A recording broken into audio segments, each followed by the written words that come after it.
Hello दोस्तों, नमस्ते, प्रणाम। मैं तमरिया सूरत से अपने यूट्यूब चैनल पर आप लोग का स्वागत करती हूँ। कौसानी माता का सुहर गीत लेके आई हूँ। कैसे लगे कमेंट करके ज़रूर बताना। जय माता जी।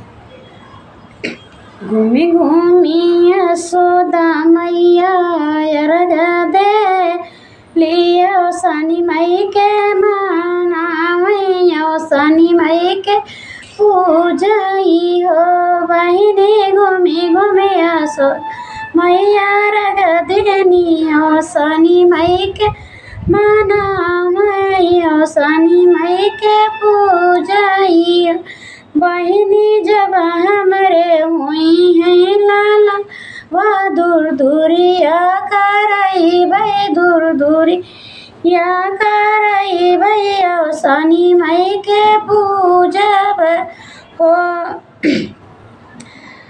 सजवाई नेवत पठायो सबेरे सो गिनिया वही सबेरे सो गिन आवई हो बहिनी।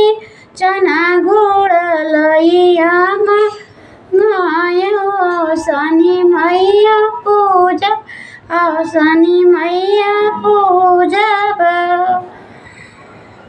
एक माह बीतला दूसर महायौर तीसर महायौर तीसर माह हो बहिनी। धीरे धीरे नौ माह बीतल दिन निचकाइल हो।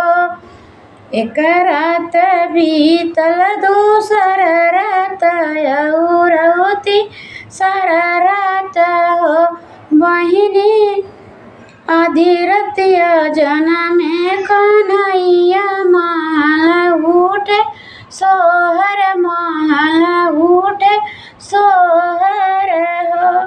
घर में से निकली बहुआ बात सासू से यार करई सासू से यार करई हो।